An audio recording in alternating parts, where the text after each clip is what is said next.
बिस्मिल्लाहिर्रहमानिर्रहीम अस्सलामु अलैकुम लेडीज़ एंड जेंटलमैन। दोस्तों, एक दूर दराज गाँव में एक तकरीब मुनक़्क़द होती है।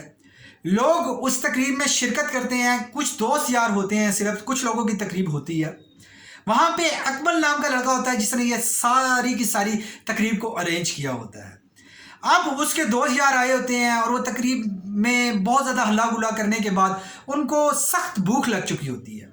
अब भूख लगती है, उसी वक्त बिरयानी बन रही होती है। बिरयानी की बहुत ज़बरदस्त खुशबू आ रही होती है। उनसे इंतज़ार नहीं हो रहा होता कि कब वो खाना उनको सर्व किया जाए और वो खाएं।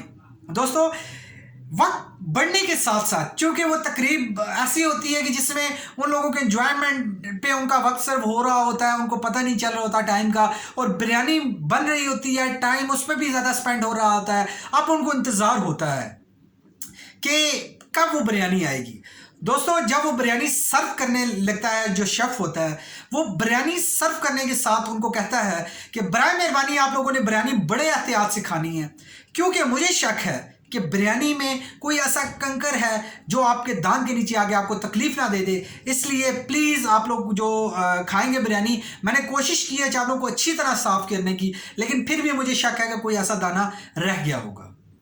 दोस्तों, वो लोगों का ध्यान सारी बिरयानी की खुशबू, बिरयानी और एंटरटेनमेंट और सारी चीज़ों को भूल के उस कंकर को के ऊपर चला जाता है, और वो जब वो खा रहे होते हैं बिरयानी को, दोस्तों उस हरने वाले के साथ उनका ध्यान उस कंकर की तरफ होता है जो वो उनको पेन ना दे दे। दोस्तों, जब वो खाना खा चुके होते हैं तो शेफ को बुलाकर कहते हैं कि किसी के मुंह में भी कोई ऐसा कंकर नहीं आया, तुमने ऐसा क्यों किया? दोस्तों, उस शेफ ने कहा, मैंने आपसे पहले ही कहा था, मैंने अपनी तरफ से पूरी कोशिश की कि इसको साफ करूं और मैंने साफ किया, लेकिन मुझे शक था कि कोई कंकर का दाना आपके मुंह में आके आपको तकलीफ ना दे, इसलिए मैंने एहतियातन कहा कि आप एहतियात कीजिएगा खाने के दौरान। दोस्तों, वो कंकर का दाना हमारी तकलीफ है, हमारी पेन है। इस पूरी दुनिया में जब हमें छोटी सी पेन मिलती है कंकर के दाने की तरह, हम उस बिरयानी की खुशबू, उस एंटरटेनमेंट, उस तमाम खुशियों को भूल जाते हैं, उस तमाम नेमतों को भूल जाते हैं जो अल्लाह रब्बुल इज़्ज़त की ज़ात ने हमें दी होती हैं। इसलिए आप लोग अपनी लाइफ में छोटे छोटे प्रॉब्लम्स को हाईलाइट ना कीजिए, जबकि बड़ी खुशियों, बड़े एंटरटेनमेंट, बड़े एनवायरनमेंट को एंजॉय कीजिए, क्योंकि आप अपने अगर नोट करें, आप उनकी लिस्ट बनाएं जिनके आप शुक्रगुजार हैं, तो बहुत बड़ी लिस्ट बनेगी।